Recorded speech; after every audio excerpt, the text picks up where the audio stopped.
ఈ బిఆర్ నాయుడు నేతృత్వంలో ఉన్నటువంటి పాలక మండలి వచ్చిన తర్వాతనే వైకుంఠ ఏకాదశిలో 6 మంది చచ్చిపోయినారు, 40 మందికి తీవ్రమైనటువంటి గాయాలైనాయి. మళ్లీ వైకుంఠ ఏకాదశికి జనమే లేకుండా చేశాడు బిఆర్ నాయుడు. నువ్వు నీ మనుషుల్ని పంపించి కాషాయాంబరదారులై వాళ్ల చేత నా మీద మాట్లాడిస్తే భయపడతాను అని అనుకుంటే చాలా పొరపాటు నాయుడు గారు. ఈ రకంగా మీరు అక్రమాలు చేస్తూ అట్లూరి నారాయణ అనే తెలుగుదేశం పార్టీ కార్యకర్త పొంగోటు మాట్లాడాడంట. ఆడ విష్ణు విగ్రహాన్ని మా టైంలో నుంచి నేను నిద్రపోతాడు. 2 సంవత్సరాలు అయింది అధికారంలోకి వచ్చి. అంటే ఉత్సవంలో పారేస్తావా శ్రీ మహావిష్ణు విగ్రహాన్ని? లెట్రిన్ల పక్కన పాడేస్తావా? అలాంటివి నేను ఎత్తి చూపుతా. ఏమైంది? ఈ సాధు పొంగవుల పేరుతో ఉన్నటువంటి వాళ్ళు చంద్రబాబు నాయుడు దాదాపు 3,000 కోట్ల రూపాయలు విలువ చేసేటువంటి టీటీడీ స్థలాన్ని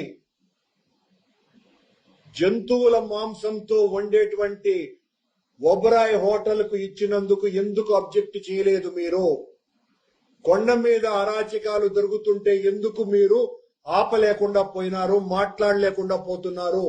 ఎందుకంటే మీరే బ్లాక్ లో టికెట్లు అమ్ముతున్నారు కనుక. ఈ దందా బిఆర్ నాయుడు ఏ రకంగా అయితే ఎదిగి పైకొచ్చినాడో, ఇతరులను లోబరుచుకొని, ఇతరులను వశపరుచుకొని, లంచాలతో, ఆశలతో ఏ రకంగా అయితే అక్రమ సామ్రాజ్యాన్ని నిర్మించినాడో, ఈ రోజున కొద్దిమంది సాధువుల వేషాలలో ఉన్నటువంటి వాళ్లను కూడా ఈ రకంగానే వాళ్లనందరినీ కూడా లోబర్చుకొని మా మీదికి ఉసిగొల్పితే భయపడతాను అని అనుకుంటే చాలా పొరపాటు అని తీవ్రంగా హెచ్చరిస్తున్నా. నా ఇంటి మీదికి కాదు, నా మీదికి దాడి చేసినా భయపడే ప్రసక్తే లేదు.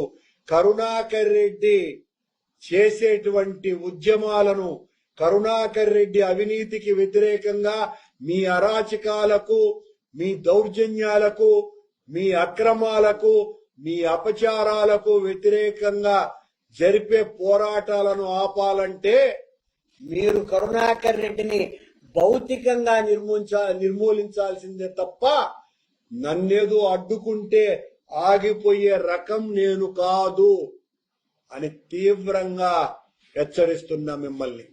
మీరు కావాలంటే చంపుకోండి, భయపడే ప్రసక్తి లేదు. దానికి కూడాను లెక్క కూడా చేయను నేను.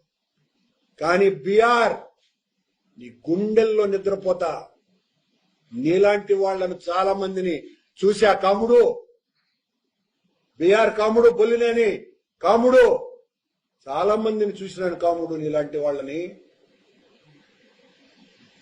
వాళ్ళని చూసి భయపడేది నేను. నా ఒళ్ళంతా లాఠీ దెబ్బలే. 20 ఏళ్ల క్రితమే, నా వయసు 20 ఏళ్ల క్రితమే నన్ను ఎన్కౌంటర్ చేయాలనుకున్నారు. ఆనాడే భయపడలా. నువ్వెంత, నీ బతుకెంత? ఇలాంటి సన్నాసి కథలందరినీ నా ఇంటి మీదకి పంపిస్తే భయపడిపోయేవాడినే నేను. పోరాడుతూనే ఉంటా, ఆఖరి శ్వాస వరకు ఎదురిస్తూనే ఉంటా, నిలువరిస్తూనే ఉంటా.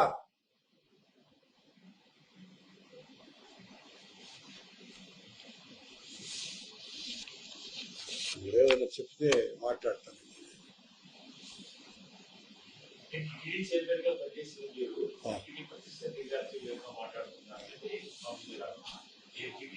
వాళ్ళ స్వామీజీల స్వాములు వారు,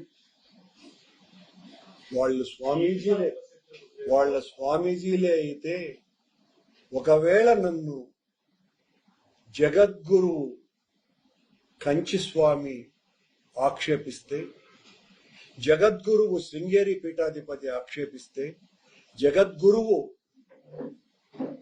మా అహోబిల పీఠాధిపతి ఆక్షేపిస్తే, పుష్యగిరి పీఠాధిపతి ఆక్షేపిస్తే, ఇలాంటి పీఠాధిపతులు ఆక్షేపిస్తే తప్పనిసరిగా నేను సమాధానం చెప్తాను.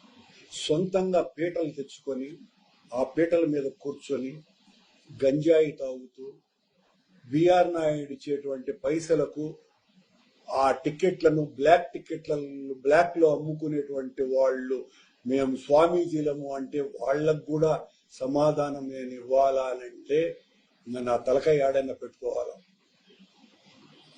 అంత పని చేయలేను రాజుగారు. నేను నా తల మెడ మీదనే ఉంచుకొని మాట్లాడతాను.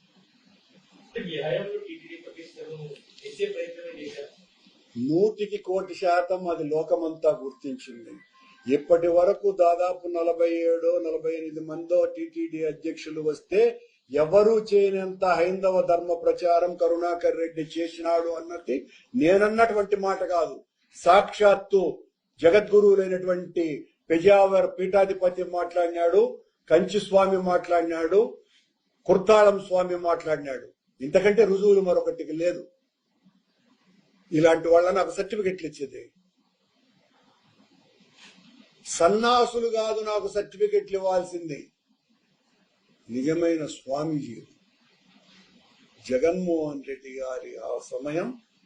కాకపోతే మేము చేసినటువంటి మంచిని ప్రచారం చేసుకోవాలన్న దుగ్ధ ఉన్నటువంటి వాళ్ళం కాదు కనుక మా మంచినంతా కూడా మంట గలపటానికి బురద పూసినటువంటి వీళ్లు మా మీద ఈ రకమైనటువంటి దుష్ప్రచారాన్ని చేస్తుంటే ఆపలేకపోయినామన్నది మాత్రం పచ్చి నిజం.